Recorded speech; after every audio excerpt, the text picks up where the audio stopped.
Bienvenidos mis hermanos y hermanas, una vez más estamos aquí ya listos para entrar a nuestro nuevo trimestre, Exégesis y Hermenéutica 2.0, y estamos en Casa de Estudio Reino de Dios y vamos una vez más a tratar de ceñirnos a nuestro lema de estudio, a nuestro eslogan que es educamos, no adoctrinamos.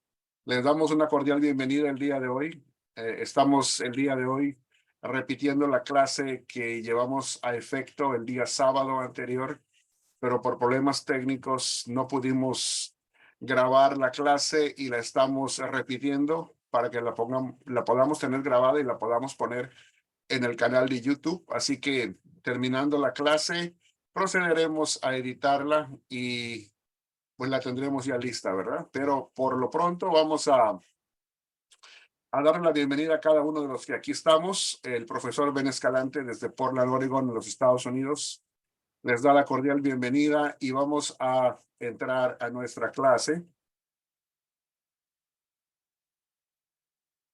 Permítame un segundo.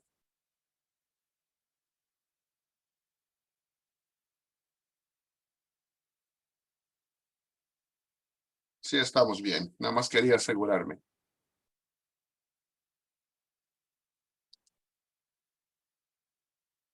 Ok, mis hermanos, vamos a entrar a la clase.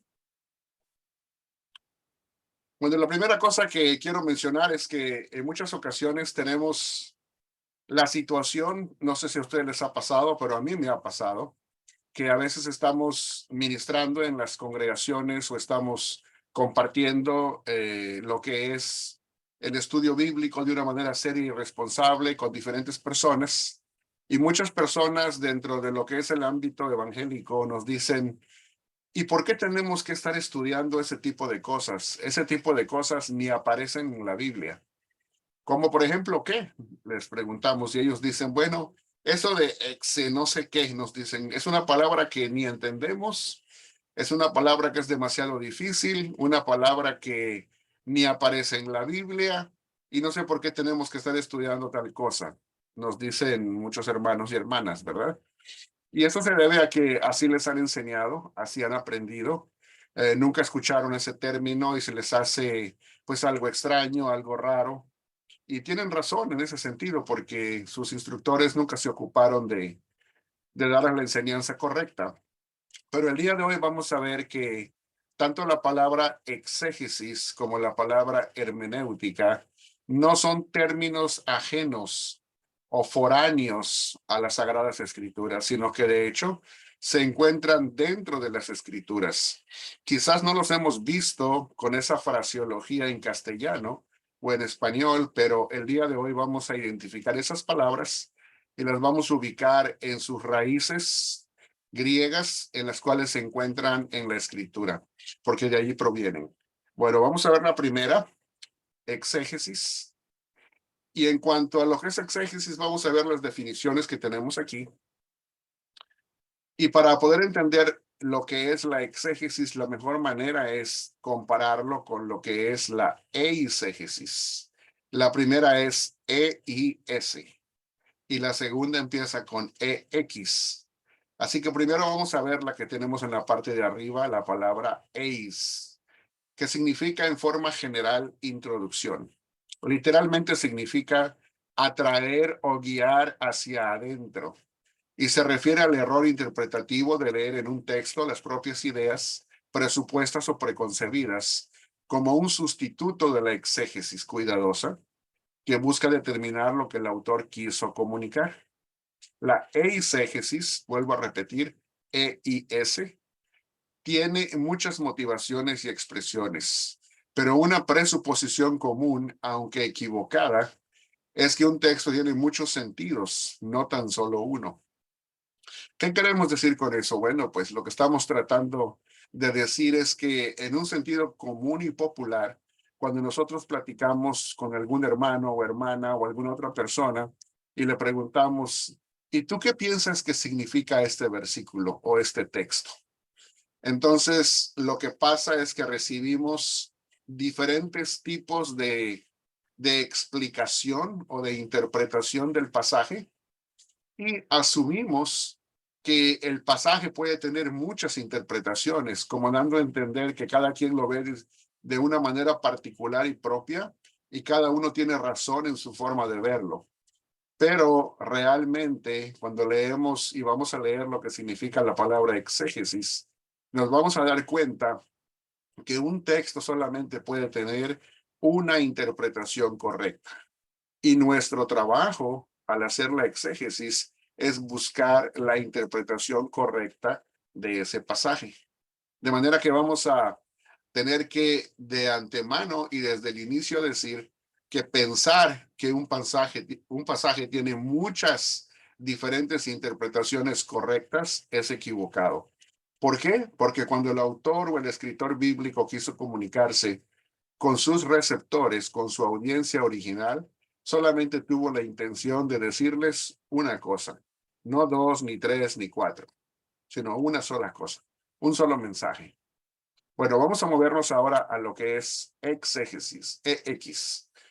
Rápidamente podríamos traducirlo como que fuera una extracción y literalmente significa extraer y se refiere al análisis y al estudio de un texto para determinar el sentido único que propuso el autor y que entendieron los primeros lectores. La confusión se suscita, o sea, aparece cuando el término se usa de modo intercambiable, con hermenéutica o interpretación, sin diferenciación. Pero una diferencia más o menos común es que la hermenéutica, como dice aquí, investiga, es decir, define y describe los principios y métodos que se usan en la interpretación, mientras que la exégesis es el uso práctico o la puesta en práctica del análisis y estudio detallado del texto. En pocas palabras, esa es la diferencia. Y esto lo tomamos del diccionario de hermenéutica por James Hernando, de Gospel Publishing House, de las páginas 19 y 21, que lo hemos estado usando como herramienta desde el trimestre anterior. Vamos a pasar aquí ahora al uso bíblico de lo que es la exégesis. Si ustedes pueden ver enfrente, van a encontrar que estamos usando como herramienta el interlineal académico del Nuevo Testamento griego-español de Francisco Lacueva y que ha sido mejorado por el doctor Juan Carlos Ceballos de la editorial CLIE. Ahora, en este pasaje nos estamos enfocando en el pasaje que está en Juan capítulo 1, versículo 42. Y lo que estamos viendo aquí, tenemos una parte sombreada en color amarillo, que ahí podemos ver una palabra en griego que tiene el número 1834 según la numeración de Strong. Y luego vemos que tiene una codificación morfológica que empieza con la palabra, con las siglas V pequeña o V. Y lo que significa es que es un verbo, porque la palabra verbo empieza con V pequeño o con V. Entonces podemos ver que es un verbo lo que tenemos ahí, lo que está en color amarillo, pero esta palabra que está traducida como dio a conocer es realmente la palabra que es la raíz de la palabra exégesis. En este versículo lo que significa en cuanto a su lectura sería exegesato o exegesato. Es la palabra griega que es la raíz de la palabra exégesis. Y como hemos visto, tiene el número 1834. Ahora, en este pasaje, si lo leemos, por ejemplo, diría de la siguiente manera. Si buscamos el pasaje y lo leemos directamente, dice, lo voy a leer, tratar de leer en la nueva versión internacional, como está aquí, y es el pasaje del versículo 18, perdón. Ay, creo que había dicho que era el versículo 42, pero no, es el versículo 18. Dice así, a Dios nadie lo ha visto nunca. El Hijo unigénito, que es Dios y que vive en unión íntima con el Padre, nos lo ha dado a conocer. Esa palabra dar a conocer o ese verbo dar a conocer es lo que se ha traducido al castellano como la palabra exegesato, de donde viene el verbo o dar a conocer o en este caso como lo traduce la otra versión en el pasaje del versículo 18 de la Reina Valera revisada del año 77, dice: a Dios nadie le ha visto jamás, el unigénito Hijo que está en el seno del Padre, Él le ha dado a conocer. Entonces, podemos decir en pocas palabras que el Verbo que se hizo carne es el que hizo la exégesis del Padre. O sea, quien extrajo todo el conocimiento del Padre y lo dio a conocer a la humanidad. De manera que la palabra exégesis tiene su raíz en este verbo y vemos que sí aparece en la Biblia, que es una palabra bíblica. Seguimos adelante. Esta palabra, como dice aquí, exégesis del griego 1834 en cuanto a su codificación de Strong, y dice en la definición la exégesis del griego exégesis de exegeomai, que es realmente como se dice el verbo en griego, que literalmente significa explicar. Lo encontramos nuevamente aquí sombreado en color amarillo y dice en su definición 1834, cuento, declaro, doy a conocer. Y vemos cómo es que se ha traducido este, por así decirlo, léxico que tenemos aquí que nos da a conocer estas palabras, pues vemos que lo recaba en cuanto a las traducciones que se hicieron de este verbo griego en la Reina Valera 60. Dice cuento, declaro, doy a conocer. Y vemos los pasajes donde aparece en la Escritura, en el Nuevo Testamento. Lucas 24:35, Juan 1:18, que fue el que leímos hace un rato. Hechos 10:8, también en 15, verso 12 y verso 14, y en Hechos 21, verso 19. Y luego tiene un asterisco que significa que son todas las veces que aparece en todo el Nuevo Testamento, de manera que aparece una, dos, tres, cuatro, cinco, seis veces aparece esta palabra griega, que es la raíz de la palabra exégesis. Y lo hemos tomado del nuevo léxico griego-español del Nuevo Testamento. Tenemos aquí otra herramienta que nos ayuda y encontramos nuevamente la numeración 1834. Vemos la palabra griega exegeomai, que se encuentra listada y se encuentran las traducciones que nos da la léxico concordancia del Nuevo Testamento en griego y español compilada por Jorge Parker. Y vemos que en Lucas 24:35 está traducida como contaban, y la parte en negrita es la que es la traducción de la palabra griega.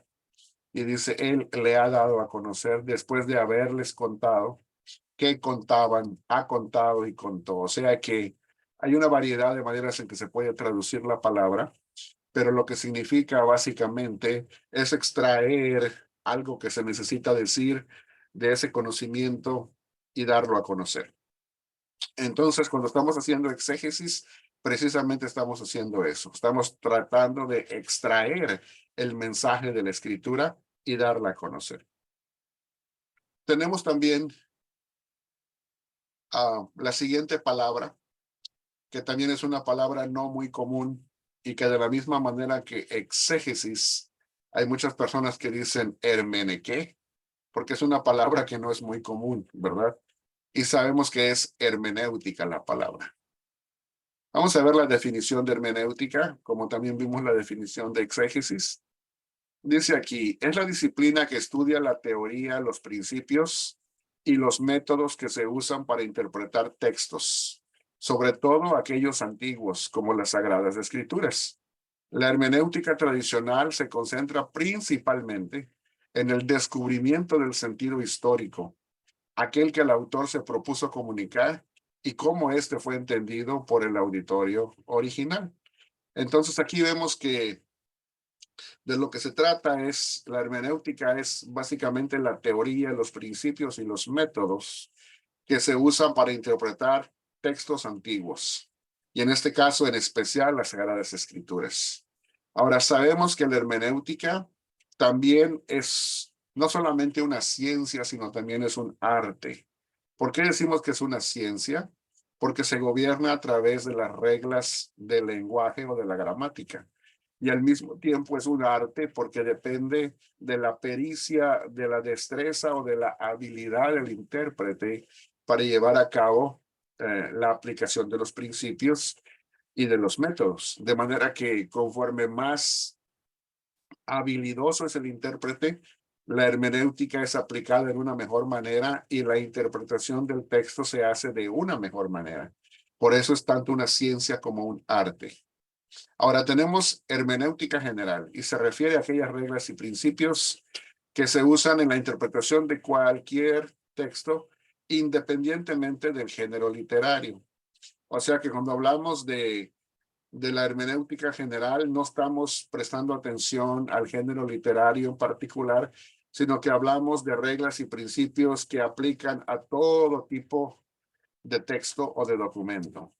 Pero cuando queremos ir a la hermenéutica especial, ahí sí se refiere a aquellas reglas y principios especiales que pertenecen a la interpretación de un texto en particular o un grupo de textos, por lo general en relación a un género literario o categoría literaria específicos. ¿Qué significa esto? Significa básicamente lo siguiente, que cuando estamos hablando de hermenéutica especial, tenemos que identificar cuál es el género literario que estamos tratando de interpretar, porque no podemos interpretar, por ejemplo, los dichos que encontramos en la literatura sapiencial o en el género literario sapiencial que habla de sabiduría en el libro de Proverbios. No podemos aplicar la misma hermenéutica especial en cuanto a reglas y principios, como lo hacemos con Proverbios, que como lo haríamos con Apocalipsis. ¿Por qué? Porque uno es el género literario sapiencial y el otro es el género literario apocalíptico. Cada uno tiene sus características propias, de manera que necesita y requiere de reglas y principios particulares para interpretarse cada cosa según su género literario. De manera que el género literario es el que indica qué tipo de reglas y de principios especiales se deben usar para interpretar un texto dado. ¿Qué es lo que hemos hecho nosotros en el pasado? Hemos cometido un error muy grave como personas que interpretamos la escritura. ¿Por qué? Porque no hemos puesto atención a los géneros literarios. Tristemente, a muchos de nosotros ni nos habían dicho que existían géneros literarios y simple y sencillamente leíamos la Biblia como si fuera una tabla rasa, o sea, de una manera muy lineal, muy plana, y pensábamos que de la misma manera como interpretamos Apocalipsis, interpretamos Salmos, y de la misma forma en que interpretamos Salmos, interpretamos Éxodo, y de la misma forma en que interpretamos Éxodo, interpretamos el Cantar de los Cantares, que es pura poesía. Entonces, no hacemos ningún tipo de diferencia, no aplicamos ninguna hermenéutica especial, y es por eso que ciertas interpretaciones salen de la forma como salen, porque no estamos prestando atención a la hermenéutica especial que se requiere para interpretar un género literario en particular. Y esto lo hemos tomado del diccionario de hermenéutica también de James Hernando en la página 25. Tenemos aquí el uso bíblico, tenemos la palabra que también la encontramos aquí. Ahora sí es Juan capítulo 1, versículo 42, si no me equivoco. Y acá tenemos la palabra hermeneutai, que es realmente la palabra griega de donde viene la raíz del término hermenéutica.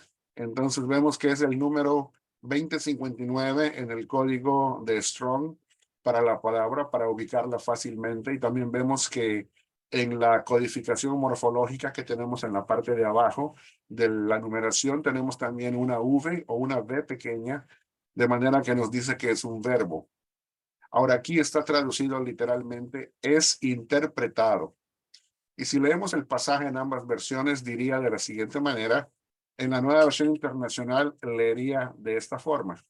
Luego lo llevó a Jesús, quien mirándolo fijamente le dijo, tú eres Simón, hijo de Juan, serás llamado Cefas, es decir, Pedro. Y aquí en la frasecita, es decir, es lo que equivale a la palabra hermeneutai, que aparece en el griego original. Ahora en la Reina Valera 77 dice así, y le trajo a Jesús. Y mirándole Jesús dijo, tú eres Simón, hijo de Jonás. Tú serás llamado Cefas, que quiere decir Pedro, o como dice literalmente el interlineal, que interpretado es Pedro. De manera que aquí la palabra, una vez más, sí aparece, y es para que podamos saber que estos términos son bíblicos, y aunque mucha gente no los conoce, no por eso debemos oponernos al estudio, porque el punto de todo esto es mostrar dónde en la Biblia se ubican estos términos bíblicos, valga la redundancia, porque este tipo de personas que carecen de esa preparación lo que tratan de objetar y de decir al hacer esa objeción es, ¿por qué tengo que estudiar este tipo de temas o de asuntos de estudio cuando ni siquiera es bíblico? Como tratando de decir, esas palabras ni siquiera aparecen en la Biblia, ¿por qué tenemos que estudiar tales cosas? O no es bíblico eso, estás trayendo algo que está fuera de la escritura. Y no, estamos viendo que estos términos aparecen ahí. Así que vamos a ver el número 2059 en el uso bíblico. Como dice aquí, la palabra hermenéutica viene del griego hermeneutikos, compuesto de dos palabras que es hermeneuo, que significa yo descifro, y el sufijo tikos. El sufijo es la palabrita que complementa al final una palabra. Entonces, ese sufijo es tikos, que significa relacionado a. Es decir, que es relacionado al arte de explicar, descifrar o interpretar escritos o textos. Así que vemos dos números de la codificación de Strong que están directamente relacionados con esta palabra. Los vamos a ver ahorita y está tomado del nuevo léxico griego-español del Nuevo Testamento. Vemos la parte sombreada que está en amarillo otra vez. Y aquí tenemos 2058 que dice germeneía, que está traducido al castellano como interpretación, y se ubica esto en primero los Corintios 12:10 y 14:26. Y tenemos el asterisco, lo que significa que nada más en esas dos ocasiones aparece. Luego tenemos una palabra que no la tengo mencionada en la definición, pero es 13:28, hermeneutes, que significa intérprete, y aparece en primero los Corintios 14:23.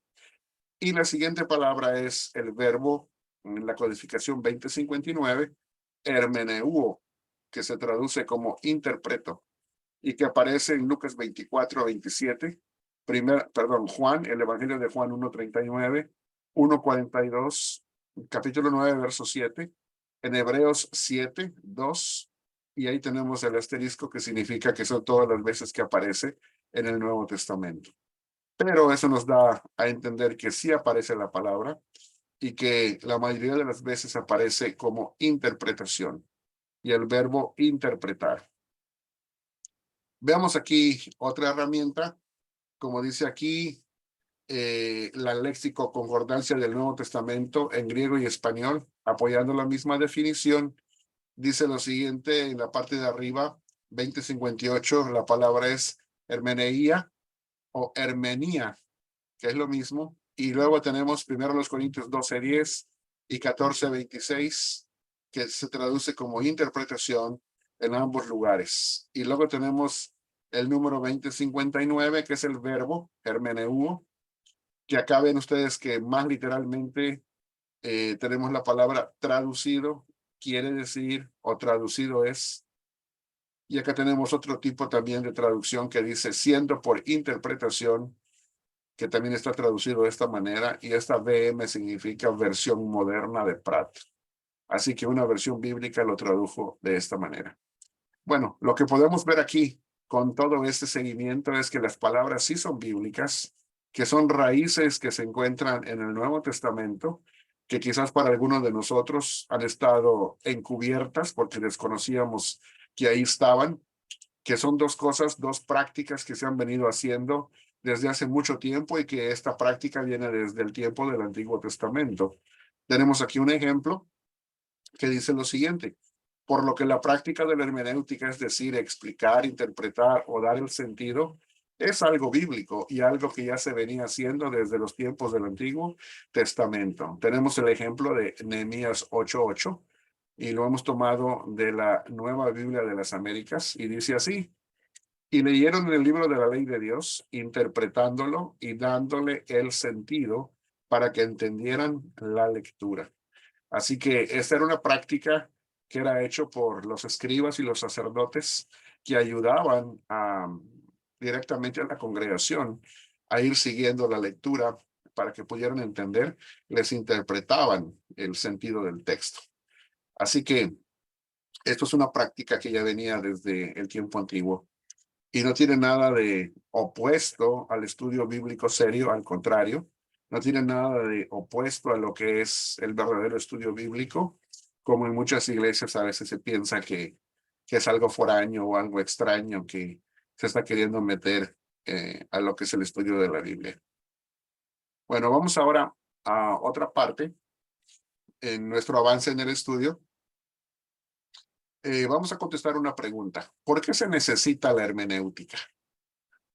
Bueno, porque nos mantiene a salvo de hacer interpretaciones privadas equivocadas. Y aquí la palabra privada significa personales. Dice aquí, evita que utilicemos métodos engañosos para comunicar la palabra de Dios. El método o medio de interpretación debe ser igualmente correcto que el resultado obtenido. El hecho de que el resultado sea correcto no justifica que utilicemos un método defectuoso o incorrecto para apoyar o probar tal resultado. O sea que no podemos decir el fin no justifica los medios, sino que, perdón, debemos decir el fin no justifica los medios. Y lo que no podemos decir es, no importa cómo se logre la interpretación, hagámoslo de cualquier manera. No, tanto la manera como el objetivo al que debemos llegar, ambas cosas deben ser correctas. Y luego dice acá, por la importancia y sacralidad de la palabra de Dios. Dice, no se debe añadir ni quitar la palabra de Dios. Si nosotros nos sentimos decepcionados cuando vemos o escuchamos a alguien torcer el significado o el sentido de nuestras palabras, ¿cómo cree que se sentirá Dios cuando hacemos lo mismo con su santa palabra? Entonces aquí vemos que la palabra de Dios es importante y es sagrada, es sacra. De esa manera debemos nosotros considerarla y respetarla y debemos tratarla en el sentido como tuvo la intención de ser, de manera que no debemos torcerla, no debemos ni de quitarle ni de ponerle a lo mejor que podamos nosotros encontrar en cuanto al mensaje. Y para poder aún profundizar más en lo que es el estudio de estas dos cosas básicas que acabamos de ver, en lo que es la exégesis, la hermenéutica, en cuanto a su práctica y en cuanto a su existencia en la Biblia y también en cuanto a la necesidad de la hermenéutica, pueden profundizar leyendo este capítulo básico en el libro La interpretación bíblica protestante de Bernard Ramm, de la editorial Dulos. Está recién publicado en el 2022 y leyendo las páginas 13 a la 35 pueden ustedes profundizar más en el tema de la necesidad de la hermenéutica. Vamos a pasar ahora a preguntas sobre las definiciones de exégesis y o hermenéutica y la necesidad de ambas. Y aquí sí vamos a dejar de compartir y vamos a entrar a nuestro primer diálogo. ¿Alguna pregunta sobre las definiciones de exégesis o hermenéutica en cuanto a la práctica y en cuanto a lo que hemos visto de la necesidad de llevar a cabo la exégesis y la hermenéutica en el estudio bíblico serio? Ahora sí pueden abrir su micrófono con toda confianza, sin miedo. Exégesis vendría siendo extraer, ¿verdad?, la información, y Sí, hermenéutica viene siendo la interpretación que se le da a eso que se extrajo. perfectamente entendido. Precisamente, exégesis es extraemos toda la información que se pueda recabar y hermenéutica es la interpretación que nosotros le damos a esa información recabada. En pocas palabras, no podemos interpretar si todavía no hemos recabado la información, ¿verdad? Y mucho menos podemos aplicar si no hemos recabado información y si no hemos interpretado el significado. Y ese es el problema que tiene mucha gente en la iglesia el día de hoy. Alguien se acerca con un texto bíblico y le dice a alguien, oye, ¿y tú qué piensas de este pasaje? Inmediatamente brincan al paso número 3. Se van a la aplicación y lo traen al día de hoy cuando todavía no ha habido ni observación ni interpretación. Entonces, pues vamos mal, ¿verdad? Sí, vamos brincando pasos que no debemos de brincarlos. ¿Alguien por allá que tenga alguna pregunta o comentario? Deja, Sí. sí, hay algo que entiendo la definición. Ahora en la práctica, cuando siempre nos repetís y con total exactitud que el significado para nosotros contemporáneos tiene que ser siempre, no debe ser diferente al de al auditorio original, a los oidores o lectores original. Eh, ¿Cómo puedo, con tanta distancia en el tiempo y culturalmente, por ejemplo, pasajes como Isaías, el siervo sufriente, para ellos jamás significó el cordero una persona como la de su Mesías? A ese auditorio original no es aplicable esa profecía. Sí, en el cumplimiento, bueno, en la exégesis que hace el Nuevo Testamento, o la persona de Cristo, nosotros, como el eunuco, preguntó acerca de quién habla del profeta, y bueno, ahí vamos a decir, Felipe le hace la exégesis apuntando al Mesías, ¿no? Al Cordero, a Cristo. Pero ahí, no entiendo yo cómo puedo unir el significado similar, en dónde hay similitud con lo que entendieron los oidores originales. ¿Se entiende? Sí, y estás preguntando dos cosas y voy a tratar de elaborar sobre ello de una manera rápida y breve. Voy a tratar de ser directo y conciso. Bueno, en la primera parte tenemos que darnos cuenta, bueno, para empezar, muchos dicen el día de hoy que esos pasajes nunca se interpretaron como que eran referencia para el Mesías, que el siervo sufriente nunca se interpretó como pasaje que era una referencia al Hijo del Hombre, o sea, a Jesucristo.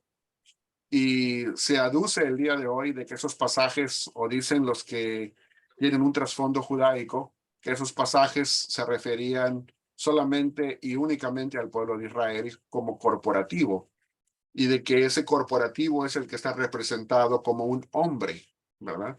De manera que no estaba hablando del Mesías, sino que estaba hablando del pueblo de Israel. Bueno, eso se aduce el día de hoy, pero eso es simple y sencillamente tratar de tapar el sol con un dedo en este sentido. Sí es verdad que los judíos el día de hoy piensan que nada más se refería al pueblo de Israel y no al Mesías, pero porque esa es una interpretación que se estandarizó en la época moderna desde lo que es el rabino Maimónides para acá. O sea que estamos hablando del 1000 después de Cristo y del 1000 después de Cristo, sobre todo cuando se arreció, se hizo más virulenta, digamos, el conflicto o el choque que había entre la sinagoga y la iglesia en Europa medieval, que es entonces cuando se recrudeció eso, y entonces, por así decirlo, la sinagoga judía vino con la mejor explicación de que eso nunca se refería a un personaje, y mucho menos al Mesías, sino que se refería colectivamente al pueblo judío. Y eso es lo que dicen hoy los judíos, ¿verdad? Pero eso es una interpretación hasta cierto punto moderna, porque hay registros de que hay rabinos de la época del Segundo Templo que interpretaban esos pasajes como que se refería a un solo individuo y que se refería al Mesías. Rabinos judíos ortodoxos. O sea que lo que la gente que no lo sabe, bueno, pues se puede ir con, por así decirlo, con la interpretación moderna, pero hay judíos, rabinos judíos ortodoxos de la época del Segundo Templo y aún más antiguos que Maimónides, que sí abogaban por la interpretación de un individuo y de una persona, en este caso el Mesías, el siervo sufriente. Ahora, no fue lo que se hizo más popular, ¿verdad? Se hizo popular en el campo cristiano, pero no se hizo popular en el campo judaico. Ahora bien, la cosa que tenemos que notar es que cuando nosotros estamos hablando de pasajes, sobre todo esos pasajes mesiánicos o históricos, como tú lo estás mencionando, es obvio que tenemos que darnos cuenta que no todos los pasajes bíblicos van a aplicar en la misma manera para nosotros. Sí, la Biblia es un mensaje que eventualmente llega a nosotros por aplicación, pero no todas las cosas llegan a nosotros por interpretación. Entonces, hay cosas que aún en el mismo Nuevo Testamento, a veces decimos, es que el Nuevo Testamento es para nosotros y eso sí nos incumbe directamente a nosotros. Y les doy la razón en un sentido general por aplicación. Pero hay cosas que se cumplen en Cristo, como el Mesías, como Jesucristo, como el Hijo de Dios, y que no, jamás van a poderse cumplir en nosotros, porque el papel mesiánico de Él como individuo es único. O sea, que nunca tuvo la intención de que se aplique en mí. Es como decir, y dice, para que se cumpliera la palabra de que el Mesías tenía que sanar a todos los enfermos. Y vemos que el Evangelio, como en Mateo, dice que Jesús empezó a sanar a todos y que en ellos se cumplió esa palabra de Isaías. Yo no puedo decir, este pasaje se tiene que aplicar también en mí y yo voy a ponerme a sanar enfermos igual que el Mesías, porque yo no soy ese Mesías. ¿Sí me voy a entender? Ahora, por aplicación, pudiera ser uno de esos enfermos el día de hoy, pero definitivamente no voy a ser un Mesías sanador. Entonces, depende de cómo yo enfoque el pasaje y por interpretación, tenemos que darnos cuenta que siempre tenemos que regresar a ese pasado y quedarnos en ese pasado. Ahora, por aplicación, hay cosas que se pueden aplicar. Ahora, es importante, y este librito que yo mencioné hace un rato nos da la clave, y a todos aquellos que tengan esta pregunta, lo vuelvo a repetir, ¿verdad? Se llama Expedición a través de la palabra. Y a los que no han tenido la oportunidad de ver el video que hicimos del primer trimestre, el último video que se llama La aplicación contemporánea, en ese video explicamos en detalle cómo es que podemos encontrar aplicaciones honestas y legítimas de un pasaje cuando nosotros primeramente obtenemos el principio o el mensaje teológico del pasaje. Por interpretación, vemos cuál es ese principio o mensaje teológico y luego buscamos aplicaciones legítimas para nuestro tiempo. Pero obviamente no podemos decir, y usamos eso como un ejemplo, no podemos usar el pasaje de todo lo puedo en Cristo que me fortalece, traerlo del contexto de Pablo, en donde significaba y se refería a una cosa específica, y traerlo a nuestro tiempo por aplicación, y sacarlo de la aplicación legítima y decir, bueno, cada vez que alguien me ataca y yo respondo con un golpe al que me atacó, voy a decir, todo lo puedo en Cristo que me fortalece. Porque como cristiano, Cristo me fortalece y me puedo defender y puedo golpear a alguien cuando me estén atacando, ¿verdad? No se trata de ese tipo de aplicación. Eso sería una aplicación ilegítima del texto. Entonces es ahí donde tenemos que ir mejorando nuestra práctica de encontrar aplicaciones que sean también legítimas para la interpretación del pasaje. ¿Sí me dio a entender?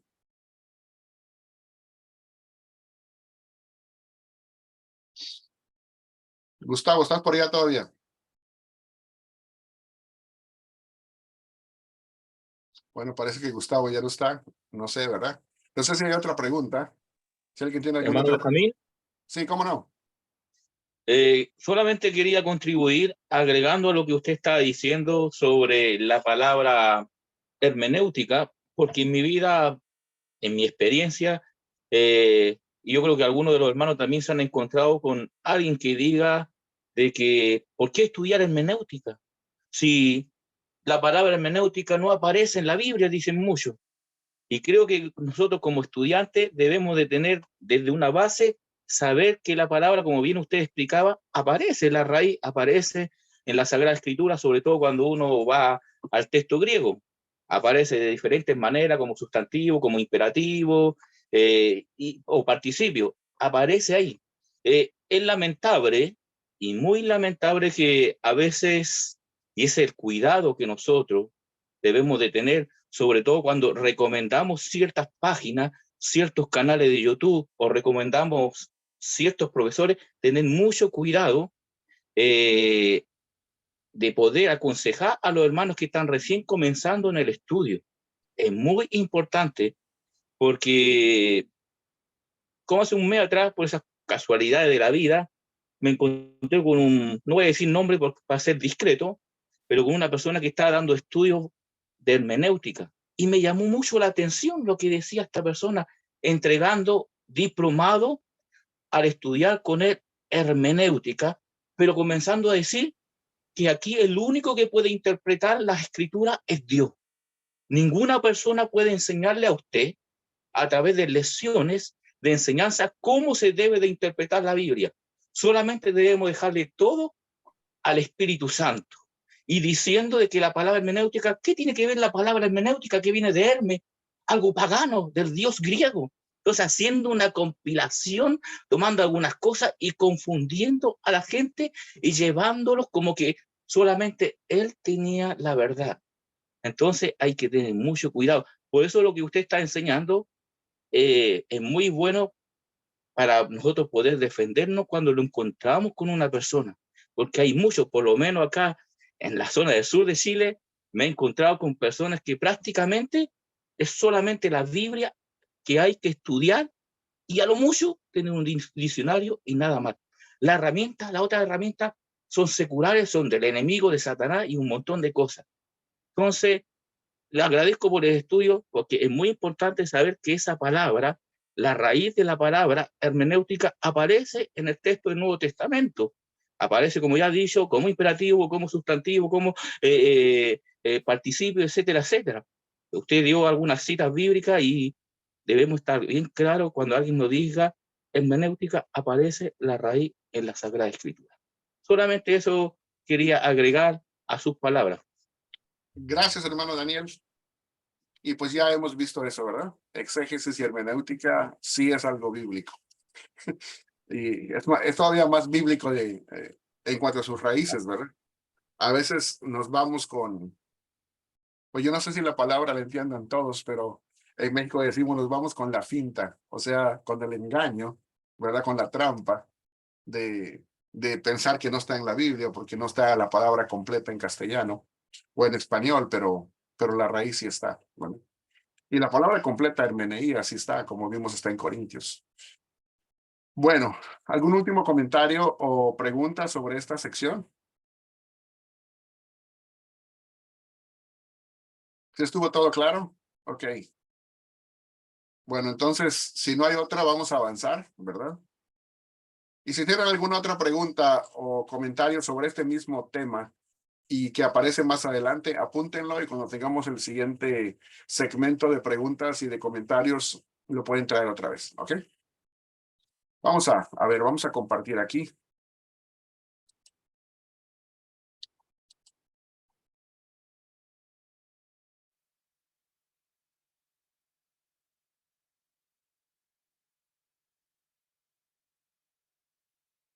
¿Cómo estamos, Luis? ¿Bien? Dame un segundo. Sí, todo bien. Ok. Bueno, vamos a continuar entonces. Vamos a pasar ahora vamos a ir avanzando y vamos a pasar a esta sección. Y tengo una pregunta para todos los participantes. ¿Cómo ha interpretado usted la Biblia? Y quiero que aquí se remonten a sus primeros inicios. Si usted ha tenido algún curso de hermenéutica o de exégesis en algún instituto bíblico, no regrese a ese tiempo, váyase todavía más atrás, cuando no sabía cómo hacerlo para nada, cuando estaba empezando y cuando lo hacía a la buena de Dios, como decimos, ¿no? Y la pregunta es, ¿qué procedimiento o método ha utilizado para interpretarla? O sea, en sus primeros inicios, cuando todavía no había entrado a nada del estudio bíblico serio y de la manera correcta, ¿cómo lo hacía? ¿Cuál ha sido su método de interpretación? ¿Cuál utilizó desde sus inicios?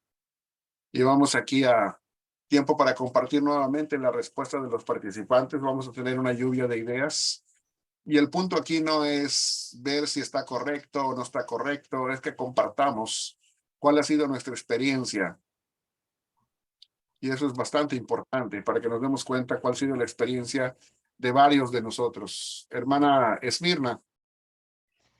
Sí, el sábado pasado yo había dicho algo, pero después recordé que cuando yo era bien niña, en la iglesia nos decía, abre la Biblia y donde caiga es que Dios te va a hablar. Entonces yo cerraba los ojos, abría la Biblia, ponía el dedo y ahí leía el versículo y eso era lo que Dios me quería decir, lo que decía ese texto. Y lo que me llegara a la mente, la forma en que me llegara era que el Espíritu Santo me estaba hablando, porque pues eso era lo que nos enseñaban. Ok, Y así yo lo interpretaba cuando niña. ok, muy bien, gracias, hermana. ¿Alguien más? ¿Pueden abrir su micrófono ahí y compartir? Sí, Sí, ven. Sí, ven. hermano Manuel Perdón. primero. Aquí el Ah, hermano Manuel y luego Gustavo o alguien más. Sí, hermano Manuel. sí, sí, cuando yo comencé a asistir a la iglesia, ahí nos enseñaron que hay que leer la Biblia siempre y tomar un versículo de aquí y otro de allá, de donde sea, nomás que tenga cierto parecido el contenido, un versículo con otro, y entonces de esa manera tú vas a ir aprendiendo de la escritura. Y también, como comentaba el sábado, pues me decía, no leas otros libros, ni vayas a leer libros de los bautistas, ni de ninguna iglesia, porque te van a confundir. Pero un día, gracias a Dios, fui a una iglesia bautista y ahí acepté a Cristo Jesús, el Señor, ¿verdad? Como mi Salvador, porque sentí la necesidad de que necesitaba alguien que me salvara. Pero después volví a la iglesia donde iba mi mamita y ahí me pusieron el velo de Moisés otra vez. Pero Bueno, así fueron mis inicios. qué bueno, porque eso en cuanto a decirlo y compartirlo, para que nos demos cuenta de que muchos de nosotros venimos de inicios bastante muy básicos, ¿verdad? Muy, muy básicos, muy elementales. ¿Alguien más? Ven, yo, Sí, Bernabé, adelante, Bernabé. ¿cómo estás? Muy bien, gracias. Sí, me pasó cuando mencionaste de que muchas veces nos saltamos los pasos y vamos de lleno a la aplicación. Y creo que ahí me sentí identificado cuando uno empezó. Claro, lo primero que te decían es que la palabra de Dios es como Dios te habla, ¿no? Entonces, Ujú. claro, vos ibas a la Biblia y lo primero que buscabas es, bueno, a ver, ¿de qué forma Dios me va a hablar? Y sin hacer ningún tipo de exégesis, sin ningún tipo de hermenéutica, lo primero que buscabas es aplicar. Y pasajes que caías donde caías, siempre buscaba de qué forma, de la forma práctica de aplicarla, claro. El tema es que depende quién, depende cómo lo leas, o depende quién lo lea, va a tener distintas formas de aplicarlo. Entonces, eso también es, por ahí me pasaba algo muy, una forma muy básica por ahí de estudiar, ¿no? Ajá, así es. O sea que nos vamos dando cuenta de que en un inicio no había nada estructurado, ¿verdad? No había un entendimiento y luego en la congregación parece ser, en nuestras congregaciones parece ser que no había nadie que nos iniciara en el estudio de una manera correcta, que nos dijera, mira, siéntate aquí, te voy a mostrar, vas a empezar a leer de esta manera, le vas a hacer así, le vas a hacer así. No, sino que nada más era como una guía general y ahí ve, hazle como tú puedas, ¿no? Entonces, pues a muchos nos pasó así, ¿verdad? Yo me acuerdo que a mí también me pasó así cuando estaba iniciando, ¿verdad? Alguien me dijo, mira, que te regalo una Biblia y me la regaló. Y dije yo, qué buena gente, ¿verdad? Me regaló la Biblia, pero nunca me dijo cómo hay que leerla. Así que yo le empecé a hacer a como podía, ¿verdad? Y luego me di cuenta que no lo estaba haciendo bien, ¿verdad? Pero esto es para que nos demos cuenta de cómo vamos iniciando todos. Pero una cosa muy importante es que aunque hayamos avanzado mucho tiempo en el estudio ya, todavía nos quedan rezagos, todavía nos queda equipaje que traemos aún desde esos tiempos. Difícil A de veces quitar. malos hábitos que no se nos quitan, ¿verdad? Que nos cuesta quitarnos esos hábitos. Entonces yo quiero que hagamos un ejercicio hoy para que vayamos dándonos cuenta de algunas cosas, ¿ok? Vamos a compartir otra vez pantalla. Y como dije hace un rato, si se les viene alguna pregunta o algún comentario, apúntenlo ahí y en la siguiente ocasión lo comparten con todos. Pero vamos a avanzar aquí. Ok, miren.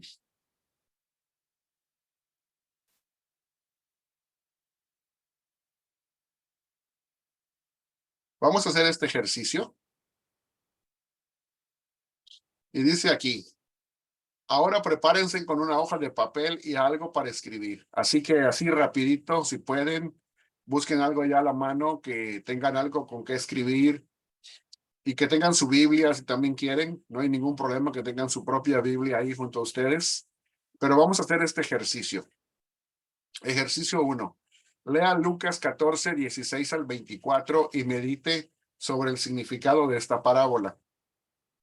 Vamos a leer aquí, yo lo voy a leer y luego vamos a meditar. Les voy a dar un minuto para que más o menos piensen de qué se refiere cuál es el significado, así más o menos rápido, ¿verdad? ¿Qué es lo que les viene a la mente primeramente cuando leen el texto? Y lo van a apuntar en la parte de abajo, ¿verdad? Supuestamente en la pantalla, ¿verdad? Ahí en su hoja. Y se escribe el significado de esta parábola en un enunciado. Así que vamos a leer, dice así. Pero Jesús le dijo, cierto hombre dio una gran cena e invitó a muchos. A la hora de la cena envió a su siervo a decir a los que habían sido invitados, vengan porque ya todo está preparado. Pero todos a una comenzaron a excusarse. El primero le dijo, he comprado un terreno y necesito ir a verlo. Te ruego que me excuses. Otro dijo, he comprado 5 yuntas de bueyes y voy a probarlos. Te ruego que me excuses. También otro dijo, me he casado y por eso no puedo ir. Verso 21. Cuando el siervo regresó, informó de todo esto a su señor. Entonces, enojado, el dueño de la casa dijo a su siervo, sale enseguida por las calles y callejones de la ciudad y trae acá a los pobres, los mancos, los ciegos y los cojos. Y el siervo dijo, Señor, se ha hecho lo que usted ordenó y todavía hay lugar. Entonces el Señor dijo al siervo, sal a los caminos y por los cercados y oblígalos a entrar para que se llene mi casa. Porque les digo que ninguno de aquellos hombres que fueron invitados probará mi cena. Ok, ahora les voy a dar un minuto para que piensen un poquito y vayan escribiendo allá en donde tienen para escribir lo que ustedes piensan que es el significado de esta parábola. Así rapidito. Porque lo que sigue es que vamos a ir compartiendo lo que escribamos. Y no vamos ahorita a decir si está bien o está mal, nada más vamos a ver que este ejercicio nos va a ir dando bastante de luz porque diferentes personas van a tener diferentes conclusiones.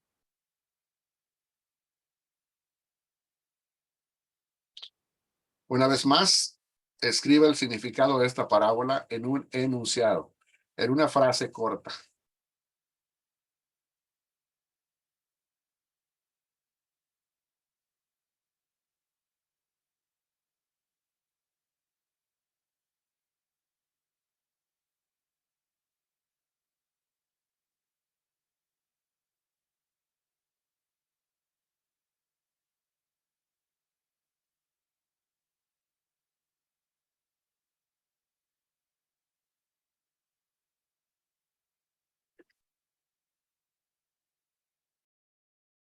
Bueno, vamos a regresar.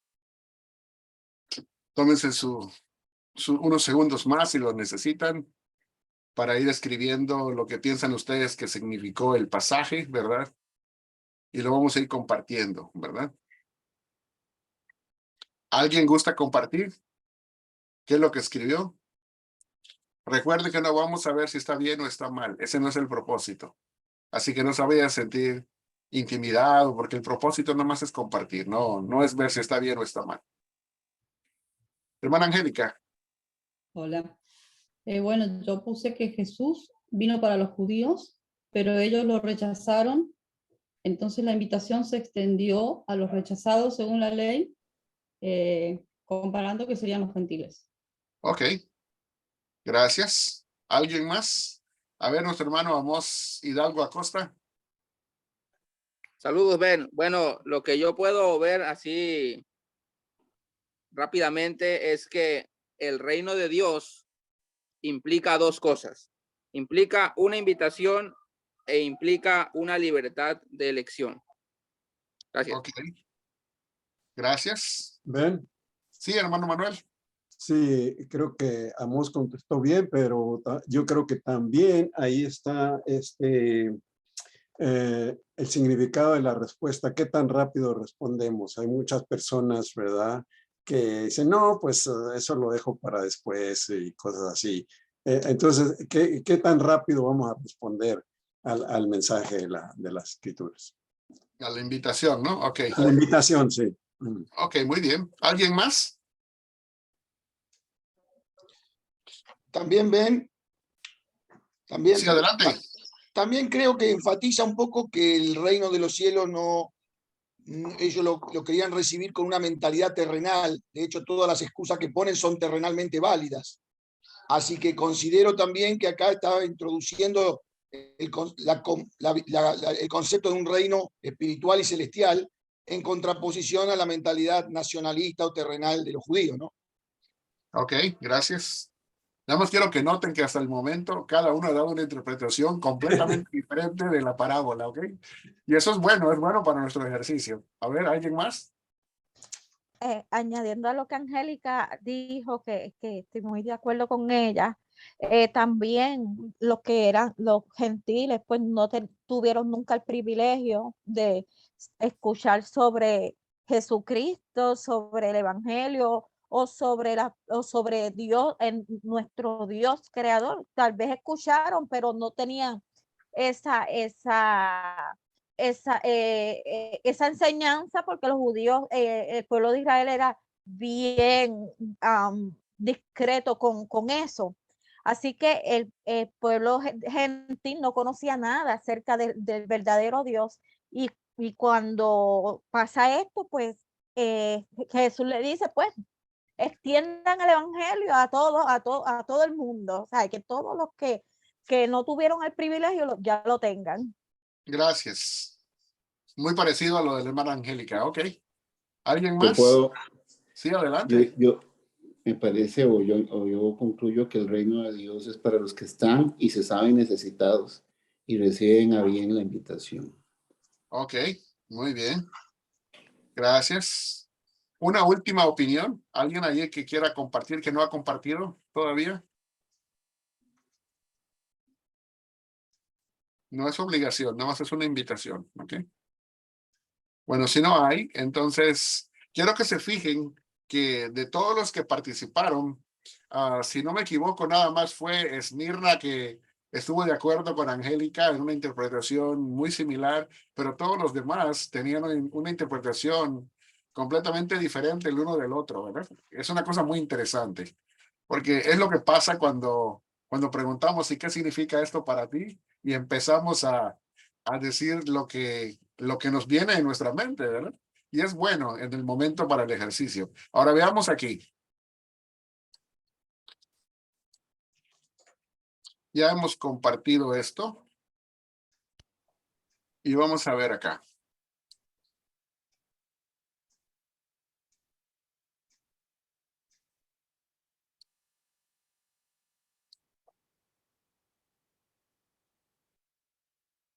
Ya vamos a estar listos, así que ya hemos compartido eso.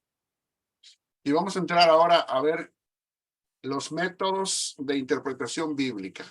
Esto es muy importante. Ese significado que ustedes escribieron allá en ese pedazo de papel, en esa porción de papel, manténganlo ahí con ustedes porque nos va a servir en un ratito, ¿ok? Vamos a ver ahorita diferentes métodos de interpretación bíblica y dice metodología. En cuanto a la hermenéutica, es el proceso o procedimiento adoptado en la interpretación. Esta, o sea, la metodología, incluye las reglas, los principios y las presuposiciones que guían y dirigen el proceso de interpretación de un texto escrito. Y esto también viene de el Diccionario de Hermenéutica por James Hernando de Gospel Publishing House, página 30. Y quiero que veamos esto. El día de hoy vamos a ver 4 métodos básicos Y vamos a ver qué significa cada uno de estos métodos y lo vamos a aplicar. Bueno, ya está aplicado aquí a lo que es el significado de la parábola que acabamos de analizar, aunque lo hicimos en forma breve, pero vamos a ver qué significa, vamos a ver cuál es cada método, qué significa cada método en cuanto a lo que busca y cuál es el significado en cuanto a la interpretación que provee aplicado a la parábola que leímos. Dice así, el método literal se enfoca en la Biblia y busca un significado moral, o sea que, como dice acá en la letra amarilla, es la aplicación directa de lo que dice el texto. El significado se encuentra en la enseñanza moral del texto. Y el significado aplicado a la parábola que leímos diría lo siguiente. Aunque se puede poner de diferente manera la fraseología, el punto básico es el que quiero comunicar. El dueño de la casa hizo una cena que estaba disponible a todo aquel que quisiera participar de ella. Unos rechazaron la invitación y otros la aceptaron. O sea que estamos tratando de interpretar literalmente el mensaje de la parábola. El dueño de la casa hizo una cena que estaba disponible a todo aquel que quisiera participar de ella. Unos rechazaron la invitación y otros la aceptaron. Busca el significado moral del texto. Vamos a ver acá otro método de interpretación.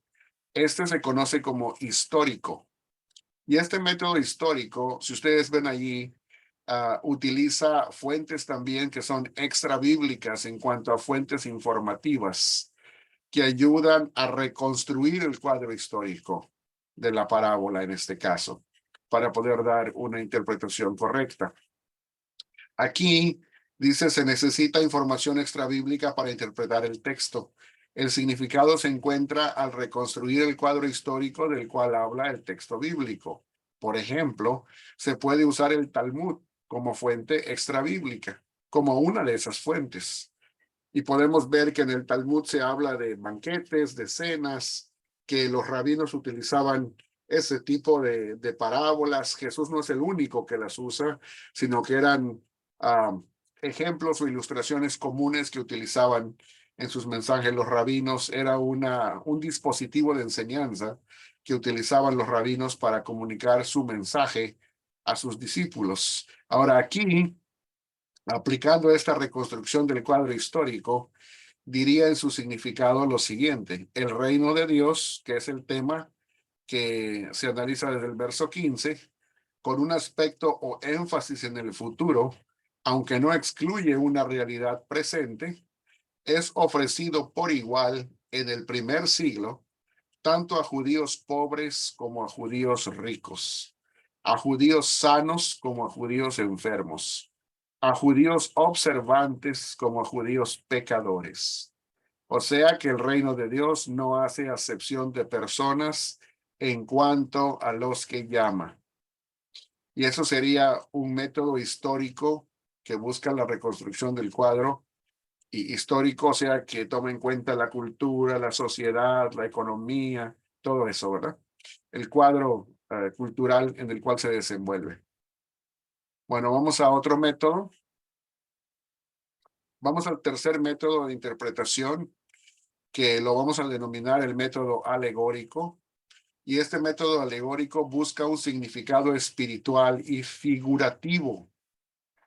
Aquí sería la aplicación directa de significados escondidos detrás del texto, y que el significado se encuentra al decodificar el lenguaje espiritual o figurativo del texto. Es como que tuviéramos como un anillo mágico, que los que tienen ese anillo mágico van leyendo la escritura, pero saben que lo que están leyendo es una cosa diferente, significa una cosa diferente a lo que están leyendo, y ellos tienen esa decodificación en cuanto al conocimiento sobre cómo hacerlo.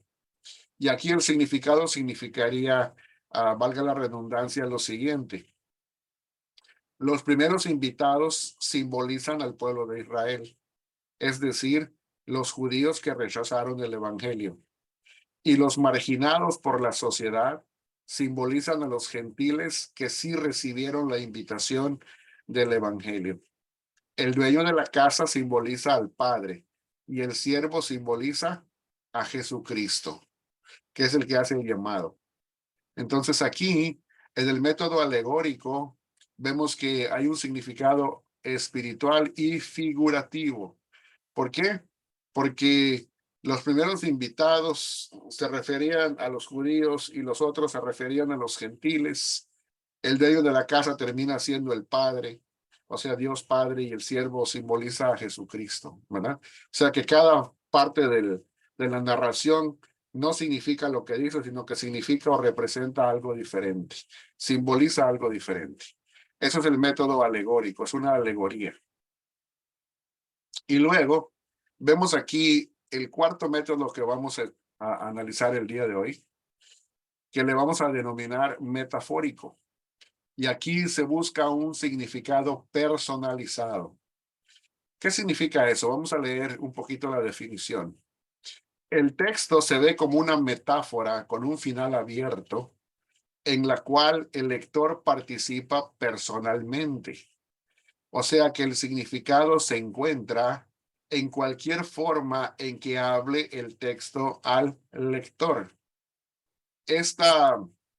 Esta manera de utilizar este método significa que se brinca la observación y la interpretación y directo se va a la aplicación, de manera que el significado dice aquí, usted puede identificarse con los invitados que rechazaron la invitación. O sea, si usted es el lector, el intérprete que está leyendo hoy día, usted puede identificarse con los invitados que rechazaron la invitación. O sea, que si usted en su vida personal ha experimentado que lo han invitado en la iglesia, pero usted ha estado rechazando la invitación del evangelio, cuando usted lee esa parábola, usted se identifica como uno de esos invitados que rechazaron la invitación. Ahora, usted puede identificarse o pudiera identificarse con aquellos que aceptaron la invitación. Eso es si en su experiencia personal usted ha aceptado el evangelio. O usted puede identificarse con el dueño de la casa, en este caso el padre de familia.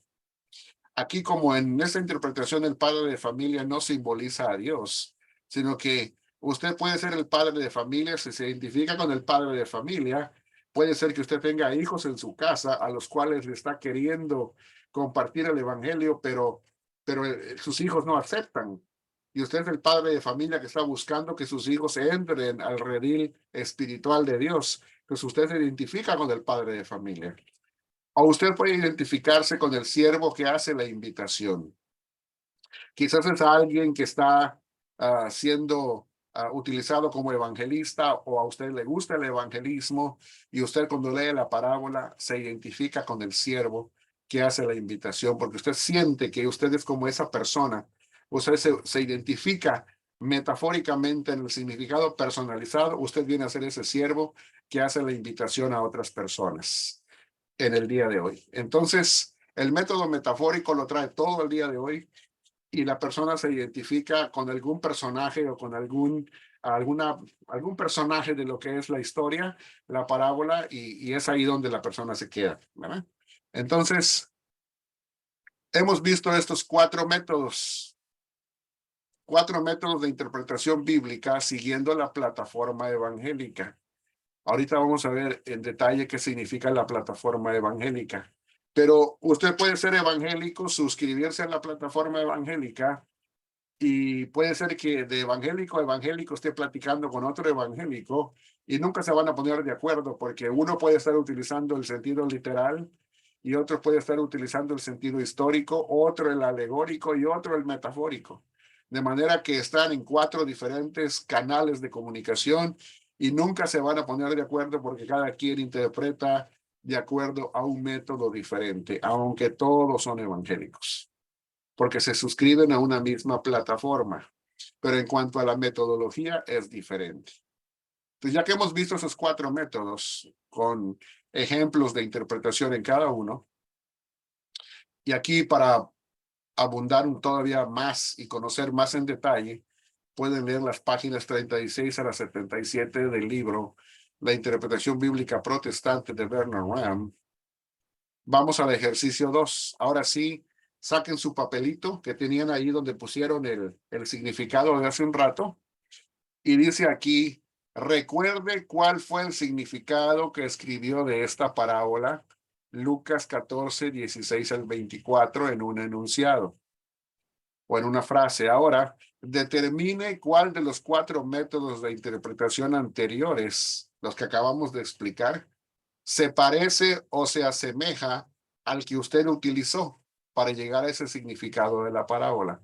Y escríbalo allá. En pocas palabras, después de ver los ejemplos y las explicaciones, usted dice, bueno, no sabía yo cuál método estaba utilizando, pero ahora ya sé cuál es. Y yo lo hice y se parece mucho o se asemeja mucho a este que fue mencionado. Y escriba ya cuál es el nombre de ese método. ¿Ok? Y vamos a compartir aquí por unos momentos y vamos a ver cuál fue el resultado. ¿Con cuál método se identificaron ustedes? Vamos a ver quién tiene el gusto y el deseo de empezar, hermana Angélica. Sí, una pregunta. ¿El método metafórico siempre es cuando yo me identifico? Ajá, el método metafórico es cuando uno, como lector, se identifica con algún personaje o con algún individuo que está haciendo algo en la narración. Ajá. Yo creo que usé el método alegórico y metafórico. Ok, Tremendo. sí, sentí más que era el alegórico, ¿verdad? No estamos diciendo está bien, está mal. Ahorita nada más estamos, como que decimos, haciendo que la correspondencia ocurra y que digamos, yo utilicé este método. Quizás no lo sabía, pero ya me di cuenta que lo interpreté de esta manera. ¿Vale?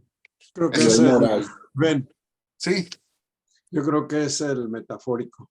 el metafórico, ok. El hermano Yo el Manuel usó el moral. metafórico.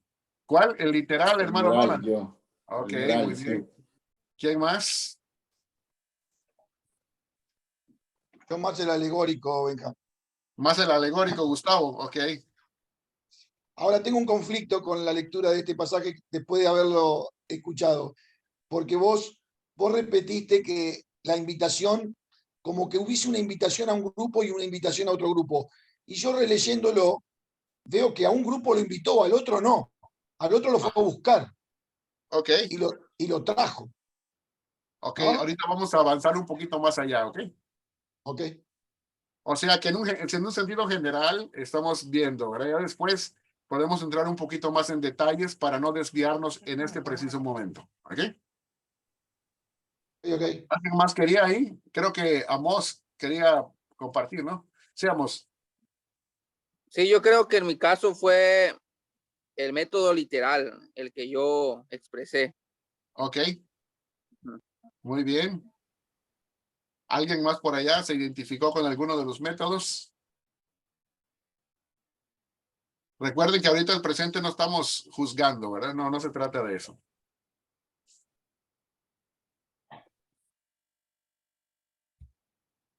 Bueno, yo nada más les quiero decir que cuando a mí me enseñaron este curso hace años y me pusieron ese ejercicio, también puse ahí alegórico, ¿verdad?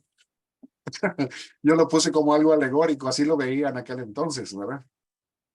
Entonces, es la realidad. Ok, ¿no hay nadie más que quiera compartirlo? Ok, vamos a avanzar entonces. Ahora vamos a tocar un poquito el punto que toca Gustavo. Y quiero que leamos otra vez, Gustavo, vamos a tratar de regresar a la pantalla y vamos a leer un poquito lo que decía ahí, ¿verdad? Vamos a regresar acá.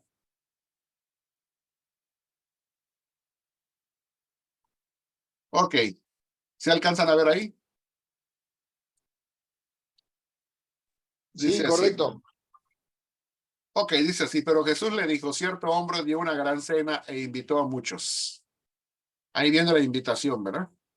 A la hora de la cena envió a su siervo a decir a los que habían sido invitados, vengan porque ya todo está preparado. Pero todos a una comenzaron a excusarse. El primero le dijo, he comprado un terreno y necesito ir a verlo. Te ruego que me excuses. Otro dijo, he comprado 5 yuntas de bueyes y voy a probarlos. Te ruego que me excuses. También otro dijo, me he casado y por eso no puedo ir. Ok, 21. Cuando el siervo regresó, informó de todo esto a su señor. Entonces, Enojado, el dueño de la casa dijo a su siervo: sale enseguida por las calles y callejones de la ciudad y trae acá a los pobres, los mancos, los ciegos y los cojos. O sea que aquí utiliza la frase trae acá, ¿verdad? Y el Señor dijo: Señor, se ha hecho lo que usted ordenó y todavía hay lugar. O sea que básicamente la forma en que dimos a entender la segunda invitación es con aquellos que salen seguida por las calles y callejones y trae acá a los pobres, los mancos, los ciegos y los cojos, y aquellos sí vinieron, aquellos sí aceptaron ese llamado. Ahora luego dice, y el siervo dijo: Señor, se ha hecho lo que usted ordenó y todavía hay lugar. Entonces el Señor dijo al siervo: sal a los caminos y por los cercados y oblígalos a entrar para que se llene mi casa. Porque les digo que ninguno de aquellos hombres que fueron invitados probará mi cena. Entonces es curioso porque esta misma pregunta, en cierta manera, me la hizo alguien el día de hoy, ¿verdad? Y estuvimos intercambiando un poco de información. Ahora aquí, esta persona que se comunicó conmigo me dijo: mira, esta escritura que tú pusiste se me hizo muy interesante, porque ¿en dónde está el énfasis? La pregunta es, cuando habla del versículo 23 y 24. Entonces el Señor dijo al siervo: sal a los caminos y por los cercados y oblígalos a entrar. Y luego hay un propósito para que se llene mi casa. Y decía esta persona que se comunicó conmigo: parece por el para y por lo que dice allí en cuanto al propósito, que el énfasis estaba en la cantidad de invitados que debían de haber, no en la voluntad de las personas que están viniendo. Entonces, según lo que dice, en ninguna parte dice para que se demuestre que yo los traigo a la fuerza o que yo los traje aunque no querían venir, sino que dice para que se llene mi casa. Entonces, ahí da a entender que el énfasis estaba en la cantidad, no estaba en la capacidad de aquellos que vienen. ¿Sí me dio a entender ahí? Y luego Sí, dice, correcto. y luego les dice: porque les digo que ninguno de aquellos hombres que fueron invitados probará mi cena. Ahora, una de las cosas que vamos a ir aprendiendo conforme vamos avanzando, ahorita no era el tiempo tanto para hablar de ello, pero ya que lo preguntaste, cuando nosotros llegamos a la hermenéutica especial, que lo vamos a ver más adelante, vuelvo a repetir, tenemos que añadir una pauta interpretativa muy importante, que cuando estamos hablando de pasajes de los evangelios, tenemos que utilizar no nada más la hermenéutica vertical del contexto literario, que está antes y que está después, sino que tenemos que utilizar la hermenéutica horizontal de qué dice un evangelio comparado con otro evangelio. Y tenemos otro pasaje que se encuentra en Mateo 22 del 1 al 14, que habla del mismo tema y habla del mismo banquete, pero añade información. Así que mi conclusión en cuanto a eso fue, y eso le dije a la persona que me preguntó, que si queremos hacer una exégesis y una hermenéutica más avanzada y especial de esto, tendríamos que tomar en cuenta Mateo 22 del 1 al 14 e interpretarlo conjuntamente con Lucas 14, 16 al 24. O sea que no lo vamos a hacer ahora, pero te lo dejo de tarea para que lo leas, y si quieres podemos seguir platicando sobre eso ya más adelante después de la clase personalmente. ¿Ok? Ok, muchas gracias. Claro que sí. Ok, vamos a continuar entonces. Vamos a ver acá, ya hemos visto esto. Ok, vamos ahora a la regla básica. Y la regla básica es la siguiente: dependiendo del pasaje bíblico que estemos estudiando, es que determinaremos cuál método de interpretación usaremos. El género literario determinará cuál método deberá usarse. ¿Qué quiero decir con eso? Que el género literario es el que marca la pauta. Y por eso tenemos la recomendación básica, que es la que sigue. Se recomienda siempre iniciar, o sea, darle comienzo al estudio bíblico serio utilizando el método de interpretación literal. Y acá hay una cosa muy importante, que aquí no significa literalista o letrista. No significa tomar las cosas a la letra, sino que significa literario, es decir, que tomará en cuenta el género literario del texto y todas las figuras retóricas que contenga. Y solo pasaremos a utilizar los otros métodos de interpretación cuando el género literario claramente nos requiera hacerlo. Por ejemplo, si estamos interpretando literariamente este pasaje de los evangelios, pero luego nos movemos a otro pasaje y llegamos a Apocalipsis, ¿será que tenemos que continuar con el método literario o tenemos que utilizar otro método interpretativo? ¿Qué piensan ustedes?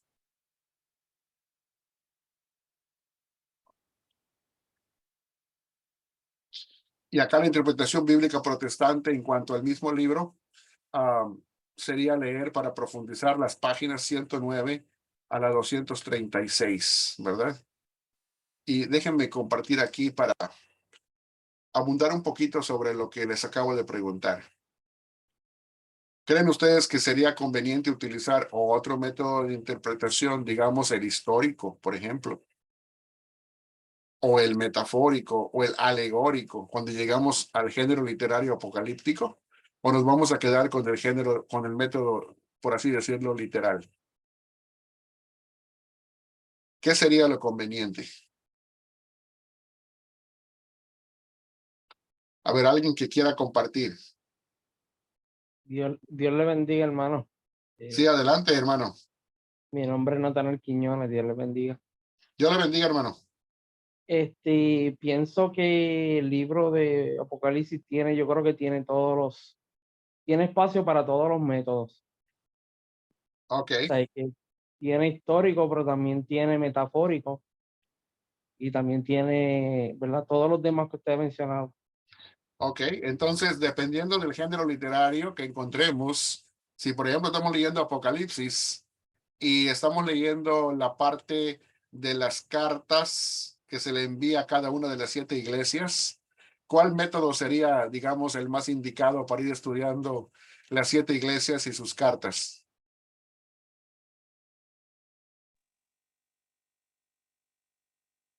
Según la indicación que usted me dio, hermano Natanael. Sí, El creo literal, que ¿no? El literario.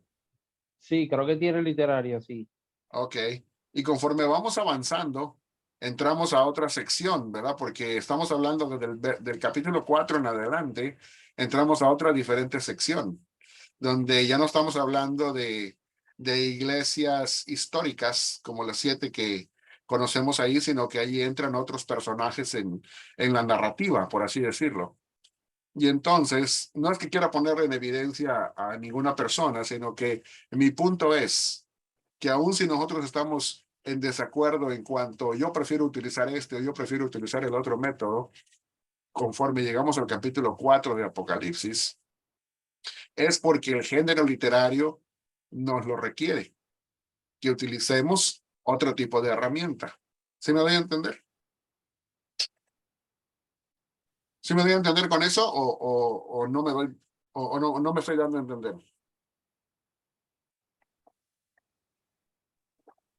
Sí, puede explíquelo un poquito más. Ok, bien. El punto del género, sabemos que el género apocalíptico es un género lleno de símbolos, ¿verdad? Tiene una simbología que va desde el primer momento que nosotros vemos a Cristo que es presentado, por ejemplo, con llamas de fuego en los pies, con bronce bruñido, y el pelo de él es blanco como la lana. O sea que aún desde el primer capítulo que estamos viendo a Cristo, lo están presentando no como que fuera un ser humano como lo vimos en la tierra, sino que es una simbología, ¿verdad? Entonces, es una simbología respecto al Hijo del Hombre. Entonces, es una cosa tremenda. Pero después empieza a describir en la narrativa que tenemos del libro, empieza a describir que hay siete iglesias. Y son 7 iglesias que existieron históricamente. Entonces, en esa parte de las iglesias, aun si nosotros checamos la historia, checamos todo lo que es la cultura, todo el desarrollo social, vamos a encontrar que en el primer siglo esas 7 iglesias existieron, históricamente hablando. Entonces, tenemos que aplicar, ahí tenemos un subgénero, ¿verdad? El subgénero que nosotros encontramos en cuanto a las epístolas, ¿verdad? Que se envían, son breves cartas que le envían a cada una de las iglesias, dentro de un género apocalíptico mayor, que funciona como si fuese un paraguas, ¿verdad? Ahora, seguimos avanzando y empezamos a toparnos con un montón de simbologías, ¿verdad? Entonces, mi pregunta es, ¿vamos a interpretar simbólicamente lo que dice o vamos a interpretar literalmente lo que dice?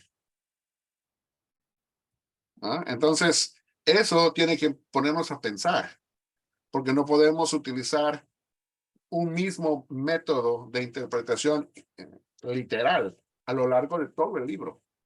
No podemos utilizarlo, ¿verdad? Entonces, cuando dice más adelante que vieron unos personajes que salen y dice como con cabeza de leones y melena de leones y unos que parecen como si fuesen escorpiones y cosas de ese tipo, ¿verdad? Entonces, tenemos que empezar a decir, bueno, ¿qué es esto? Lo interpretamos literalmente, porque interpretarlo literalmente, un escorpión es un escorpión, ¿verdad? Un león es un león. Pero cuando nosotros estamos hablando de que va avanzando el género literario y tiene subgéneros, entonces el método de interpretación tiene que ajustarse de acuerdo al género literario que estamos tratando. ¿Sí me doy a entender? Es imposible Sí, que así nosotros es. utilicemos el método literario o literal todo el tiempo, incluso en el Apocalipsis. No podemos hacer eso. Y la gente que hace eso cae en interpretaciones fantásticas y sensacionalistas, ¿verdad? Precisamente porque utiliza un método equivocado para interpretar un género que no se debe interpretar literalmente o a la letra. Permiso, hermano. Por eso decía de primera instancia lo de, ¿verdad? Que yo creo que es eso, es importante, ¿verdad? Que según la persona va estudiando, pues entonces darse cuenta cuál es el método que necesita usar en el momento, Así para es, entonces no caer preso de, ¿verdad? De una mala interpretación. así es. Y esa es la recomendación que utilizamos. Empezamos con el método literario, pero conforme vamos estudiando y nos vamos dando cuenta, decimos, no, este método ya no se ajusta al tipo de género literario que pasamos a estudiar o subgénero, entonces tenemos que hacer una modificación, ¿verdad? No podemos decir, como este es el como este es el método que me enseñaron, pues es el que voy a utilizar todo el tiempo, independientemente de cuál género literario yo esté estudiando. Eso sería equivocado. Y ese es todo el punto que estoy tratando de comunicar. ¿Ok? ¿Se puede decir, Benjamín? Ajá. ¿Se puede decir que ese método de alguna manera usó Jesús, por ejemplo, cuando le mostraron las piedras del templo, literalmente era algo grandioso, magnífico y había llevado años su construcción, pero el Señor alegoriza sobre eso cuando dice destruid este templo y en 3 días lo reedificaré? Por ejemplo, ahí está haciendo el Señor ese salto de un método a otro en su exposición, ¿o no es así? Por ejemplo. Bueno, el punto es de que el método de interpretación que nosotros usamos es para poder extraer el significado de lo que el texto dice, ¿verdad? Pero cuando Jesús hace ese tipo de refranes o de dichos que él utiliza en los evangelios, él estaba utilizando figuras retóricas, ¿verdad? Entonces debemos saber identificar las figuras retóricas y esas figuras retóricas caen dentro del método literario en sí mismo, ¿verdad?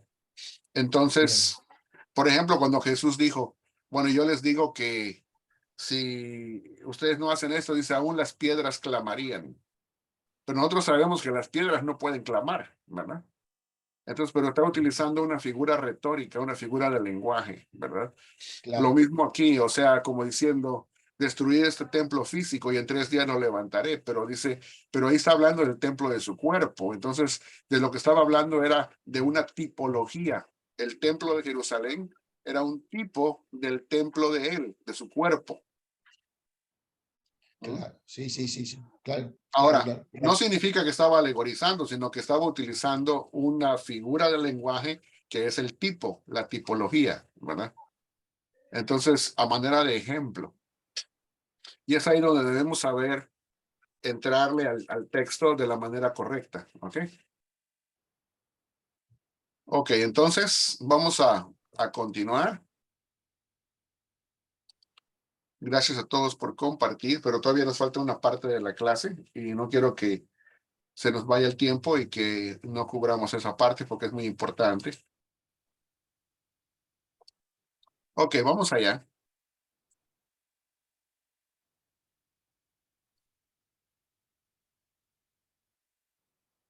Ok, vamos ahora. Ya hemos visto, hasta el momento hemos visto ya todo lo que tenía que ver con las definiciones de exégesis, de hermenéutica, su uso bíblico. Hemos utilizado también lo que es el ejercicio de la parábola para poder introducir el tema de los 4 diferentes métodos de interpretación que existen y que se pueden utilizar dentro de lo que es la plataforma evangélica. Y ahorita vamos a ver qué significa la plataforma evangélica. Dice así: históricamente hablando, la ortodoxia protestante ha operado con 3 principios de hermenéutica.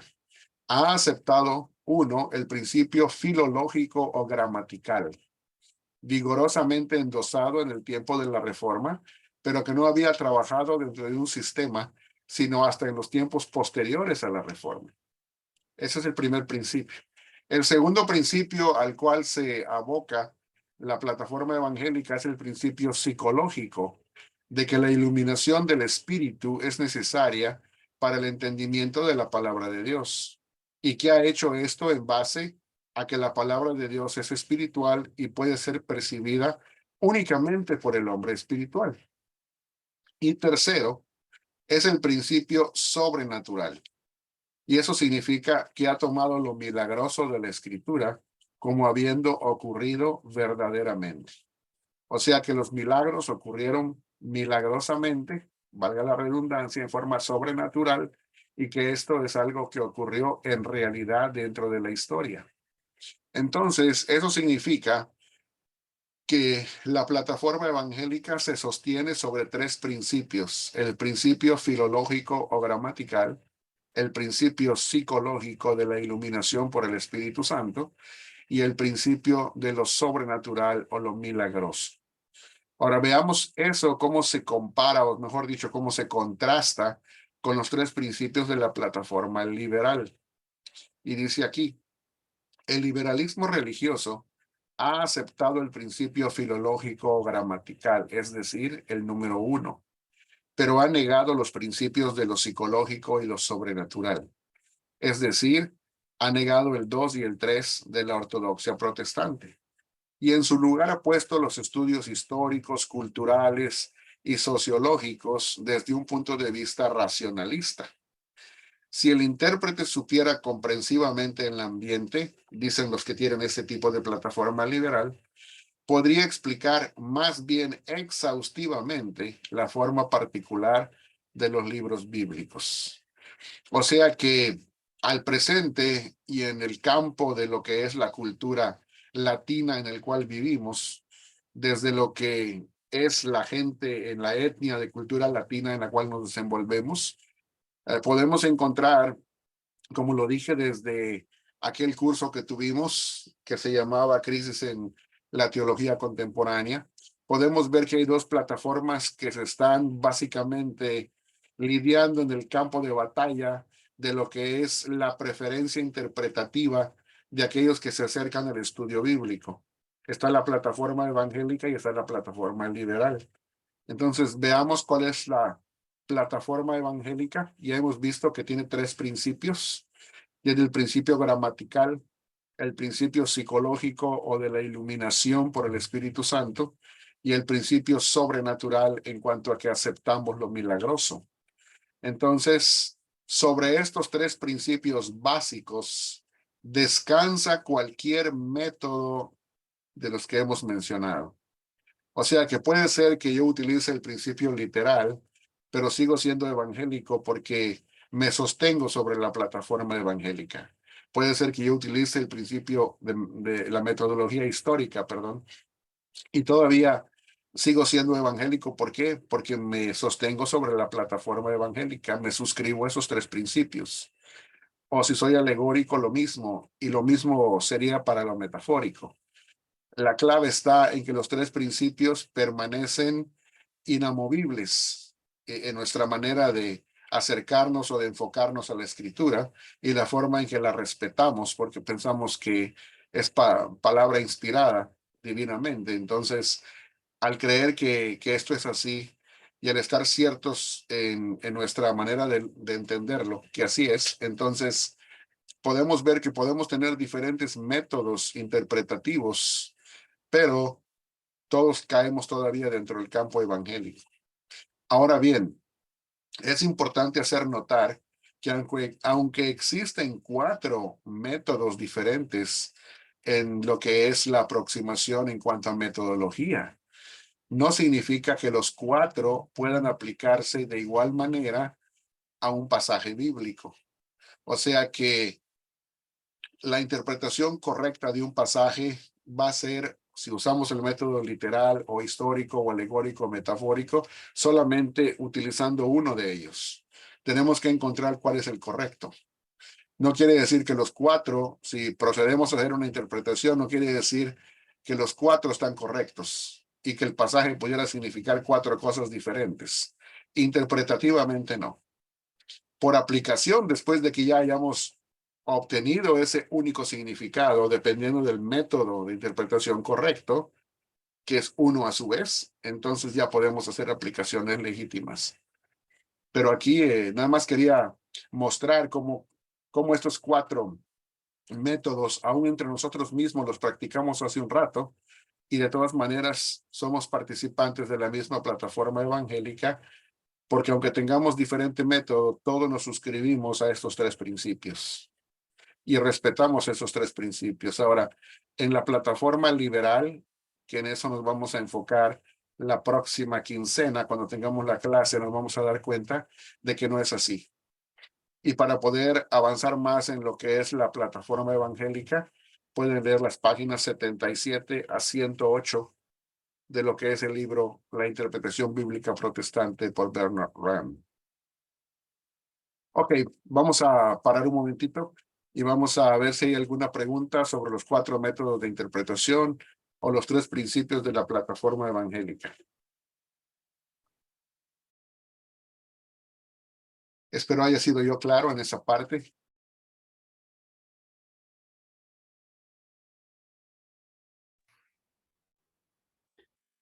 ¿Puedo hacer una pregunta? Sí, cómo no, hermana, adelante. Entonces, las parábolas, ¿todas se van a interpretar con el mismo método? Bueno, es una cosa ¿Tienen interesante, es una cosa interesante y es una magnífica pregunta. Una cosa que nosotros vemos en la escritura, por ejemplo, es que hay 2 parábolas que están interpretadas y que son parábolas amplificadas, en donde, por ejemplo, encontramos cosas como la parábola del buen sembrador, la parábola del sembrador y la parábola del trigo y la cizaña, que ambas están en el capítulo 13 de Mateo, por ejemplo, en donde Jesucristo dice una cosa y más adelante les empieza a explicar que cada cosa tiene un significado o representa una cosa diferente, ¿verdad? Entonces, muchos de nosotros pensamos y decimos, si las parábolas que Jesús dijo en ese capítulo, que fueron 2, y las explicó y significaban cosas diferentes, entonces nosotros pensamos intuitivamente de que lo mismo tenemos que hacer nosotros. Que si esas 2 están ampliadas o amplificadas y significa una cosa diferente cada elemento, que nosotros tenemos que tomar cada una de las demás parábolas y aplicar el sentido igual. Como que tenemos que alegorizar cada una de las parábolas para poderle encontrar el sentido. Pero ese no es el caso. Las que ya están ampliadas y las que ya están explicadas o interpretadas son esas únicas 2, no hay más. Hay muchas otras parábolas, pero no significa que porque esas 2 están vamos a poner entre comillas, espiritualizadas o explicadas espiritualmente, que todas las demás nosotros tengamos que hacer eso. No. El que lo hizo fue Jesús, los que lo reportaron fueron los apóstoles, pero nosotros no podemos aplicarle alegorización a las parábolas para que nos hagan sentido, sino que tenemos que utilizar, como dijimos, de inicio, si vamos a estudiar parábolas, apliquemos el método literario para ver qué sentido y qué significado nos da. Y si ese método no funciona, entonces todavía tenemos el método histórico, que nos puede ayudar a interpretar más profundamente y más correctamente esas parábolas, ¿verdad? Pero el método alegórico realmente no hay que ponerlo en práctica, sino que lo único que tenemos que notar es quién ha puesto en práctica el método alegórico. Porque si yo pongo en práctica el método alegórico en cualquier parte, yo puedo hacer que la Biblia diga lo que yo quiero que diga. Porque ya no tendría yo que respetar ningún contexto, ni el contexto histórico, ni el contexto cultural, ni el contexto geográfico, ni el contexto social, sino que yo le voy dando según mi sentir y según mi propia inclinación, mi propia teología y mi propio gusto, le voy dando el cauce a la interpretación que a mí me conviene. Eso es lo que ocurre cuando alegorizamos la escritura. Por eso yo no doy la recomendación que lo hagamos así, que alegoricemos la palabra, sino que empecemos con el método literario. Si entendemos literal correctamente como literario, ¿verdad? Hay gente que interpreta mal la palabra literal y lo toma a la letra y lo hace literalista. Pero la palabra no tiene la intención de entenderse correctamente de esa forma, sino que sea literariamente. Y hemos explicado en el curso anterior que literariamente significa tomando en cuenta el género literario del escrito y respetando todas las figuras retóricas o del lenguaje que contiene. Entonces la parábola de, no la parábola, sino que cuando Jesús habla de la higuera, cuando florezca la higuera, y generalmente se interpreta que es Israel. Bueno, tendríamos que analizarla en contexto. No deberíamos hacerlo. Tendríamos que analizarla en contexto para ver de qué está hablando, ¿verdad? Y cuando interpretamos los evangelios necesitamos aplicar una hermenéutica especial, que como hace un rato dije, tiene una hermenéutica vertical, que es analizar lo que viene antes y lo que viene después de esa parábola dentro del mismo libro, y luego comparar esa misma parábola si existe otro relato en otro evangelio, la interpretamos horizontalmente, que significa comparativamente con otro evangelio. Y nos vamos a dar cuenta cómo es que ambos evangelistas, si es que existe esa comparación, cómo es que una narración le da luz a la otra narración. Y así compaginadamente vamos interpretando más balanceadamente, más equilibradamente la escritura. Ahora hay muchos que alegorizan eso y dicen, no, la higuera es Israel, ¿verdad? Pudiera ser que sí en un pasaje, pero pudiera ser que no. La única forma en que yo pueda llegar a eso es analizando hermenéuticamente en ambas partes, de ambas maneras, lo que es el texto.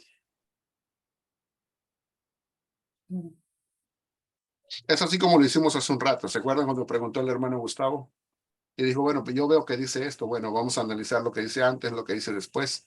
Eso es verticalmente. Y luego es el contexto literario. Y luego el contexto de la sinopsis de los evangelios. Cómo es que un relato, siendo el mismo relato, trae más luz sobre una narración. ¿Por qué? Porque uno da más información que otro en cuanto a algunas cosas para interpretar de una manera balanceada o equilibrada.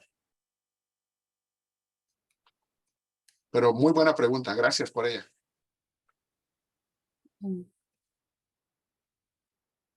¿Alguien más tiene alguna pregunta ahí sobre ya sea los métodos o los principios?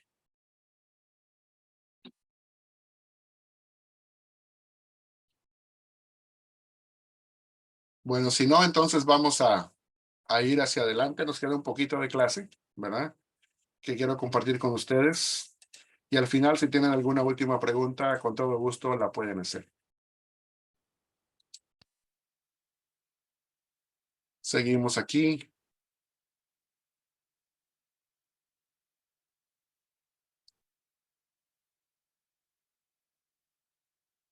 Ok, mis hermanos. Dice así, pregunta para todos los participantes. ¿Cómo podría usted interpretar la Biblia? ¿Qué método podría utilizar para hacerlo? O sea, eso ya es ahora, ¿verdad? Ya cuando estamos iniciados en el estudio serio. En el trimestre anterior cubrimos un método que se llama el método de estudio inductivo, que dijimos tiene 3 pasos: la observación, la interpretación y la aplicación. No puedo cubrir todo eso ahora porque nos llevó una clase completa cada uno de los 3 pasos. O sea que 3 clases para 3 pasos. Ahora aquí, lo único que quiero decir es que después de que hagamos los pasos 1, 2 y 3, si queremos seguir avanzando, todavía podemos añadir 2 pasos más, que ya no son básicos, ya son los pasos avanzados, que es lo que se llama correlación y sistematización, todavía dentro del método de estudio inductivo. ¿Qué significa eso? Vamos a ver qué significa en cuanto a las preguntas que responde cada uno de los pasos. Por ejemplo, el número 1, la observación, responde la pregunta ¿qué dice el texto? Al ir respondiendo a esta pregunta, vamos observando qué es lo que dice el texto. Número 2, ¿qué significó? Recuerden que está en tiempo pasado el verbo. ¿Qué significó el texto cuando fue escrito? Eso es la interpretación. Nunca en interpretación la palabra significó pasa a estar en presente. ¿Qué significa? Eso es un grave error. Es qué significó en tiempo pasado. Tercero, ahora sí, ¿cómo se relaciona el texto conmigo hoy? Ya volvemos al presente. Y luego, después de que hagamos ese trabajo, podemos pasar al punto 4, la correlación. ¿Cómo se correlaciona este texto con otro texto en la Biblia? ¿Qué es lo que hicimos hace un rato en la parábola que estuvimos dando la respuesta que hay que compaginarlo con Mateo 22, 1 al 14, porque habla del mismo tema, ¿verdad? Y luego tenemos la sistematización. ¿Cómo se clasifica un texto bajo un tema bíblico? Entonces ahí vamos sistematizando nuestros hallazgos o lo que vamos encontrando. De manera que estos son los 5 pasos, los 3 básicos y los 2 más avanzados del estudio bíblico inductivo. Ahora, solamente para que repasemos un poco cómo es que funciona este proceso de interpretación, recuerden que vamos del presente hacia el pasado. Empezando de este lado, tenemos el presente donde dice nosotros, el aquí y el ahora, él o la intérprete. Y nosotros tenemos una brecha interpretativa, una distancia o un distanciamiento que tenemos que solventar. Y para eso tenemos que hacer como un viaje hacia atrás, un viaje hacia el tiempo pasado en donde tenemos que ir a donde ellos están. ¿Quiénes son esos ellos? Bueno, es el autor del escrito y los receptores del escrito, del documento. En este caso, la Biblia. Ese allí y ese entonces. Ahora, para llegar allí, primero hay que dar el primer paso, que es observar, el hacer exégesis. A eso le llamamos aproximación exegética. ¿Por qué le llamamos aproximación exegética? Porque nunca vamos a poder hacer una exégesis exacta, sino que nos vamos a aproximar a través de todos los datos, vamos a hacer una aproximación lo más cercana posible a lo que contiene el texto. La única forma de que pudiéramos hacer una exégesis plena es que tuviéramos al autor y le pudiéramos preguntar. Pero como no está el autor y ya falleció, entonces hacemos una aproximación exegética. Ahora, ya una vez que hayamos hecho esa observación y ya estemos en el pasado, ya sea, por ejemplo, que estemos estudiando el Antiguo Testamento, es un pasado todavía más remoto, más atrás en la historia. Entonces hacemos el segundo paso, que es interpretar o hacer hermenéutica o la aproximación hermenéutica. Entonces vemos qué significó, qué quiso decir el autor en ese texto en aquel entonces y cómo lo entendieron en aquel entonces los receptores. Y ya después de que nosotros saquemos esa conclusión en cuanto a significado, entonces hacemos el tercer paso, que es aplicar o hacer aplicación, y lo traemos al tiempo contemporáneo. Y recuerden que aún para hacer las aplicaciones deben ser aplicaciones legítimas, dentro de lo que es el significado propuesto por el autor, ¿verdad? No hacer aplicaciones completamente fuera de contexto que no tienen absolutamente ningún sentido en cuanto a que no son ni en lo más próximo cercanas en cuanto a significado a lo que el texto quiso significar en aquel entonces. ¿Por qué decimos eso, que tienen que ser válidas las aplicaciones? Simple y sencillamente porque los eruditos nos dicen, el texto no puede significar hoy lo que nunca tuvo la intención de significar en aquel entonces. Entonces, es algo básico y tenemos que ir encontrando cuáles son las mejores aplicaciones que realmente nos den el mensaje bíblico para nosotros el día de hoy. Sí, la Biblia tiene un mensaje para nosotros el día de hoy y como intérpretes, si seguimos practicando la hermenéutica apropiada, va a llegar un momento en que el Señor va a ir utilizando nuestra destreza, nuestra habilidad, obviamente con lo que es el influjo y la iluminación del Espíritu Santo, y vamos a ir obteniendo grandes perlas de significado que vamos a ir extrayendo y que vamos a poder traer a nuestro tiempo para aplicarla a nuestra vida diaria, para poder ponerla en práctica en nuestra vida diaria y que el Señor siga haciendo la transformación en nosotros para que vengamos a ser según la mente de Cristo y que podamos vivir como el Señor quiere que vivamos de acuerdo a su palabra. Porque después de todo lo que buscamos es obedecer la palabra del Señor en lo que verdaderamente Él quiere para nosotros el día de hoy. Ahora, cuando hacemos esto, estamos tratando de solventar esa barrera histórica, cultural, lingüística, histórica porque vivimos en otro tiempo histórico, cultural porque somos de una etnia cultural muy diferente, lingüística porque nuestro idioma no es ni el hebreo, ni el arameo, ni el griego. Filosóficamente también tenemos una cosmovisión diferente a cómo vemos y entendemos el mundo el día de hoy, a cómo era entendido el mundo y cómo era visto el mundo en aquellos entonces. Socialmente también nuestra sociedad está organizada y funciona en forma diferente. En cuanto a lo económico, también hay una gran diferencia. El tipo de moneda y cómo funciona la economía es totalmente diferente, y así en el orden político, etcétera. Entonces, tenemos que hacer un brinco, un puente y llegar hasta el pasado, un viaje hacia el pasado. Es por eso que el libro que les recomendaba al principio se llama Expedición. Es como una expedición, como un viaje que hacemos para encontrar las respuestas. Y luego regresamos a nuestro tiempo para aplicar.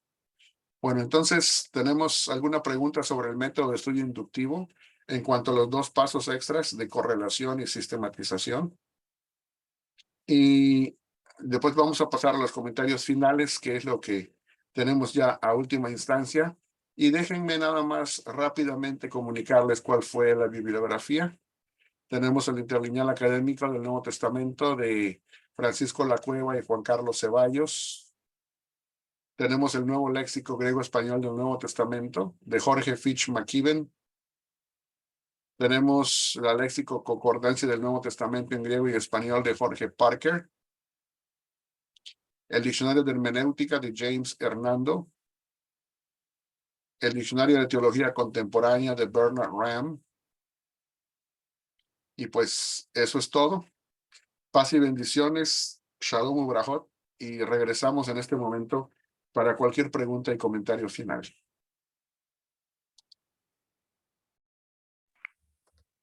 Bueno, mis Sí, sí, adelante. iba a hablar de eso mismo, de lo que estaba diciendo ahí al final. O más bien porque por lo menos hasta ahora no he escuchado la otra. Hay uno de esos que también es la geografía. Lo digo porque sí he escuchado gente decir, y creo que es un clásico, decir que Jonás fue escupido en la playa de Nínive, siendo que Nínive no tiene playa, porque queda, ¿verdad?, tierra adentro. Y bueno, Y por eso es que, gracias por mencionarlo. Simple y sencillamente por eso puse etcétera, ¿verdad? Porque hay muchas distancias, que hay muchos otros niveles de conocimiento que hay que ir avanzando en ello. Ahí estudiando la geografía, la arqueología y muchas otras áreas más, ¿verdad? Nos vamos dando cuenta de cuál es la realidad histórica del ambiente en donde ocurrieron las cosas para ir entendiéndolas mejor. Y la geografía es una de ellas. Gracias, hermano Natanael, por traerlo a mención. Sí, hermana Angélica. Sí, en el paso de la sistematización, Ajá. allí sería donde podemos ubicar el versículo, en ese caso el pasaje, a determinadas doctrinas. Ahí podemos Sí. darnos cuenta que Así nos es. sirve para determinadas. Así es, o sea que primero hicimos el paso 1, el paso 2, el paso 3. Luego comparamos ese, ya que tenemos ese significado bien claro, lo comparamos con otros pasajes en donde también hacemos los mismos pasos 1, 2 y 3. Y ya después de que hacemos ambos pasos, o sea, ambos metodologías de estudio en cuanto a método de estudio inductivo en ambos pasajes, entonces decimos, ya sé qué significa esto, ya sé qué significa aquello, y ahora me doy cuenta que estos dos sí hablan de lo mismo.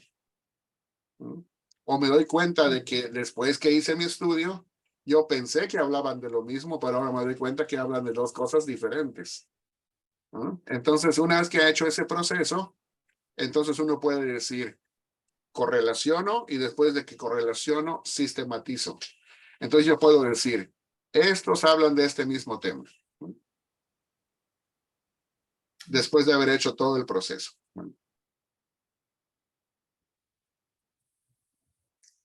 Y eso significa que vamos a ir por camino seguro. ¿Vale? Claro. ¿Alguien más, hermanos?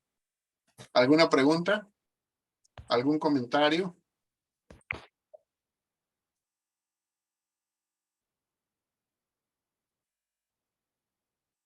¿No? Bueno, pues creo que se nos va acabando entonces el tiempo. Vamos a ir ya terminando